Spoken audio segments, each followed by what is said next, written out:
मूल्यों में आ जाता है तो सब जगह राम ही राम दिखते हैं उसको। दोनों में कोई फर्क नहीं होता अंतिम स्थिति में। रावण भला काहे को माने? उसी तरह से भरत जी को सब जगह राम ही राम दिखाई दे रहे थे। एक घटना घटी इसी बीच में, मैं पहले आपको बता चुका हूं, संत पारस होते हैं। पारस मतलब समझ रहे हैं? संत पारस होते हैं। पारस मतलब समझ रहे हैं? पारस एक पत्थर होता है। उस पत्थर का काम है कि आप चाहे जहां से भी लोहा लाओ, नाली का लोहा लाओ, फैक्ट्री से लाओ, लोहा मूर्चे से गल गया हो वो लाओ, शुद्ध लाओ अशुद्ध लाओ, जैसा भी लोहा लाओगे पारस स्पर्श करते ही उसे सोना बना देगा। लेकिन पारस खुद सोना नहीं बनेगा। क्यों? इसलिए कि पारस को इसकी चिंता है कि संसार में बहुत से लोहे हैं जिन्हें हमें सोना बनाना है, हमें उन्हें कीमती बनाना है। ठीक उसी तरह से साधु होते हैं।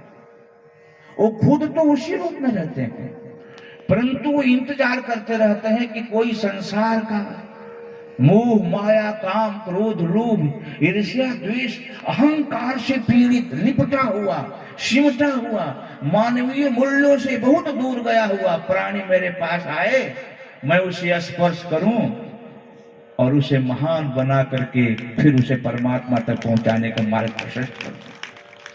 वो महात्मा पारस होते हैं। पारस होता है, उसकी पहुंच बहुत गहराई तक होती है। जो ही उसके पास कोई संसार का प्राणी आएगा, साधु के पास आएगा, साधु उसे देख करके समझ जाएगा इसको कौन सी गोली देनी है, कौन सी दवा देनी है, कौन सी बूटी देनी है, जिससे इसमें आमूल चूल परिवर्तन हो जाए और संसार को ये तुच्छ समझने लगे, हम जैसा होकर के परमात्मा के लिए जीवन जीने लगे। महात्मा भरत वैसे ही हो गए थे।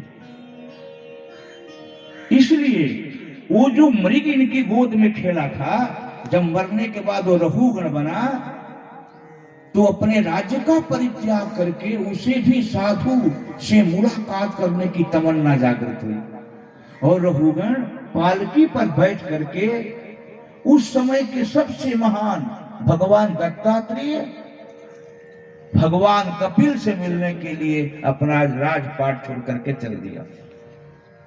यही फर्क पड़ता है संत में और असंत में।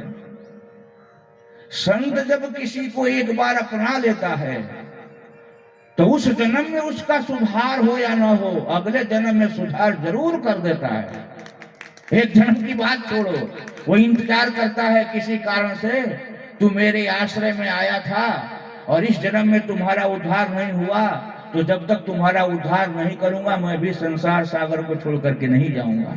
भरत जी इंतजार कर रहे थे कि वो मृग बन करके मेरा ध्यान करते करते अंतिम समय में जब प्राण त्यागा है तो रहुगण बना है, इंतजार कर रहे थे, अपनी आध्यात्मिक ऊर्जा से उसे प्रेरित कर रहे थे कि वो भी राजपाट छोड़ करके मेरे पास आए, अब मैं उसका उद्धार करके ही संसार छोड़ूंगा। बस यही इसमें राज है। इसलिए एक बार जीवन में साधु की संगति हो जाए और जब सत्संगति हो जाएगी तो निश्चित रूप से परमात्मा की प्राप्ति होगी। विचार करें कितने कम समय की सत्संगति हुई थी हनुमान जी और विभीषण जी की, कितने कम समय में, वो भी चुपके से हनुमान जी लंका में प्रवेश किए थे, छुप छुप करके गए थे और केवल मिनटों सेकंडों की संगति में विभीषण को भगवान श्री राम मिले कि नहीं मिले। वानर राज सुग्रीव से अल्पकाल की मित्रता थी हनुमान जी की। वो भी सूर्य जी के कहने पर सूर्य देव ने कहा था कि हनुमान को दक्षिणा में मैं तुम्हें यही मांगता हूं कि मेरे बेटे सुग्रीव की रक्षा करना। अल्पकाल की संगति सत्संगति में राम भगवान को ले जाकर के टाइम करके ले गए ये भी आश्चर्य देखो, सोचे कि बंदर जो है चपलमती है, पता नहीं कहां भग जाए। हम कहें कि आप चलो राम जी से मिलो, तो पता नहीं है राजा राम से मिलने के लिए आएगा कि नहीं आएगा। बानर है सुग्रीव, तो बोले कि प्रभु आप ही मेरे कंधे पर बैठ करके चलो, हम दोनों का कौन ठिकाना कब कहां भग जाएं, इसलिए आप ही चलो। भगवान को बैठा करके सुग्रीव की गुफा में ले जाकर के सुग्रीव से मिलाए। यही संतों की सबसे बड़ी पारसत्व है, यही संत काम करते हैं, यही संतों की कृपा है।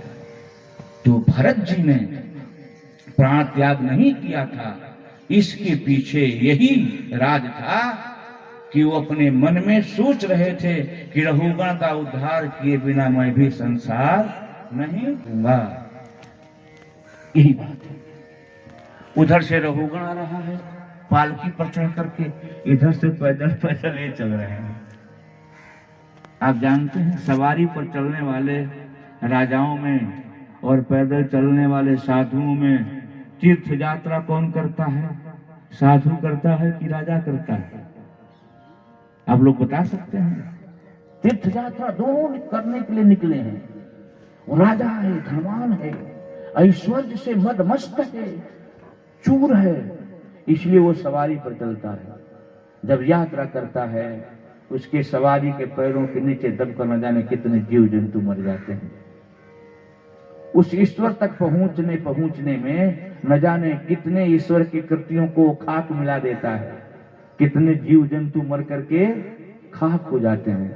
और जब साधु चलता है तो पैदल चलता है।